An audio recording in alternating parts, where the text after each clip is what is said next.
After Lewis Hamilton's incredible showing in Shanghai, even Red Bull's Helmut Marko had to acknowledge the 7-time world champion's performance, calling it an astonishing feat given Marko's track record of being highly selective with praise, especially for drivers outside of Red Bull. His words carried weight. It's not every day you hear this kind of recognition, but after Hamilton clinched pole position for the Chinese Grand Prix Sprint, his first with Ferrari and his first in nearly 2 seasons, it was impossible to ignore. He put in a flawless lap, beating Max Verstappen by a razor-thin 0.018 seconds. A minuscule margin, but enough to grab Marko's attention. Congratulations to Hamilton. To take pole position in just his second race, especially against Max, who is an exceptional qualifier, is an incredible achievement, Marko admitted. Beyond just being an ego boost, this kind of validation is massive. After the criticism Hamilton faced following Australia, from pundits, fans, even former drivers, this moment reshapes the narrative. When even your rivals acknowledge your excellence, it means you haven't just met expectations, you've shattered them. But Hamilton's fastest lap wasn't just about securing pole. There's more to it, and we need to break it down. First, let's talk about that lap time, 1 minute 30.849 seconds. Not only did he edge Verstappen for pole by the slimmest of margins, but he also set a new lap record, one that had been untouched since Sebastian Vettel set it during the 2018 Chinese Grand Prix qualifying session in a Ferrari. The irony? Hamilton broke Vettel's record while driving for the same team. That's not something you see every weekend in Formula One. A 7-time world champion joins the very team where Vettel once reigned, and in just his second qualifying session with them, he rewrites their history books. It's more than just a fast lap, it's symbolic. Vettel was one of Ferrari's most recent legends, coming close to delivering a title. Now, Hamilton has arrived, and he's already etching his name into their legacy. He's not just here to wear red, he's here to leave his mark. And make no mistake, this wasn't a fluke. There were no red flags, no unpredictable weather, no tire gambles. Just a dry track, a level playing field, and pure skill. Hamilton's lap was surgical, precise, calculated, and full of confidence. It was the kind of performance we saw regularly during his dominant Mercedes years. If anyone doubted whether he still had that spark, this lap answered at 330 kilometers per hour. Formula One can be unpredictable like that. If you had told me 2 weeks ago that Hamilton would go from sounding frustrated on the radio to laughing with his new engineer about secret codes, I'd have thought we'd entered a different timeline. But here we are. After the Australian Grand Prix, the criticism was relentless. Martin Brundle, among others, openly questioned Hamilton's patience with his new engineer, Riccardo Adami, noting how angsty he sounded over the radio. And to be fair, Hamilton did sound frustrated in Melbourne.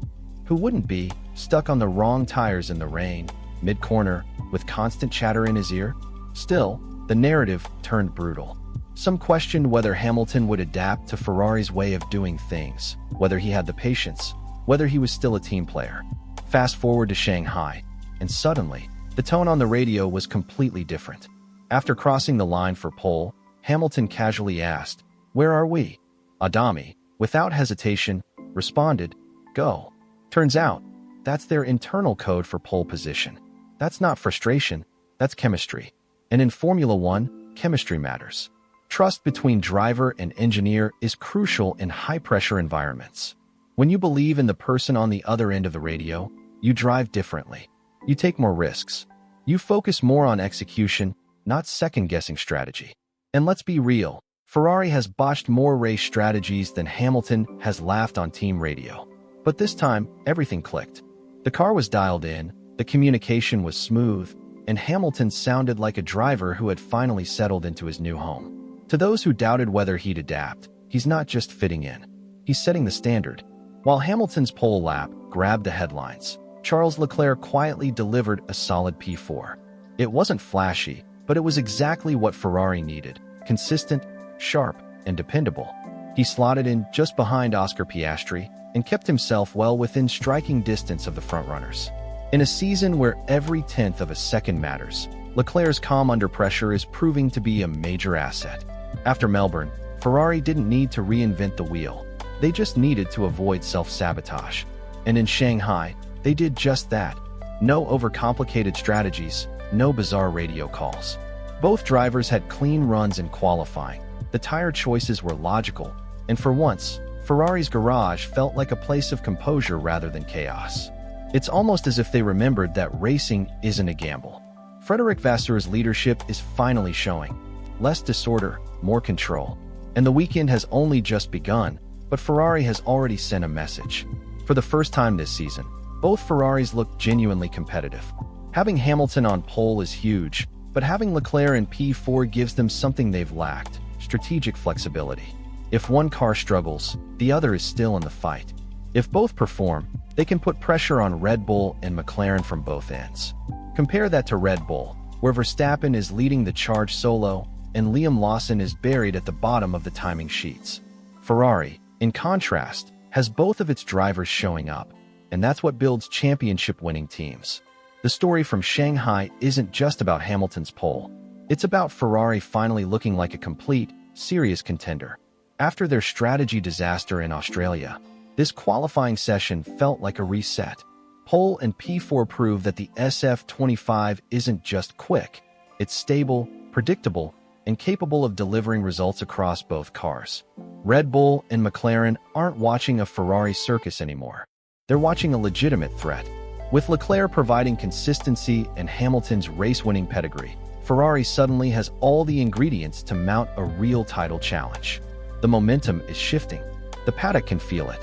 Confidence is creeping back into Maranello, and this might just be the start of something big. But if Ferrari is on the rise, someone else is feeling the heat. Verstappen missed out on pole by just 0.018 seconds. Normally, that would still be a commanding result. Front row start, strong pace, no real issues. But Verstappen isn't just any driver. He's made pole positions feel inevitable. When Lewis Hamilton beats him in a straight, dry-track qualifying session, it's a moment worth noting. This wasn't about luck. This was pure pace versus pure pace. And this time, Verstappen came second. While that's not a crisis for him, the same can't be said for his teammate. Liam Lawson ended up dead last, P20, a full second off the pace.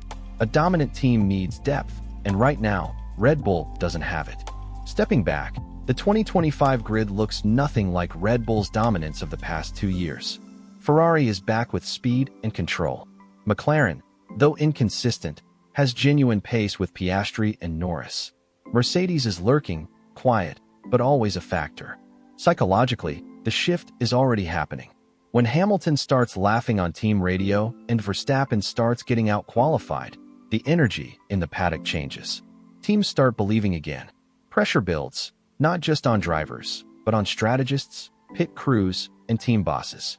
And when even Helmut Marko acknowledges Ferrari as a threat, that's not just about Hamilton, it's about momentum. This pole wasn't just one fast lap. It was a statement.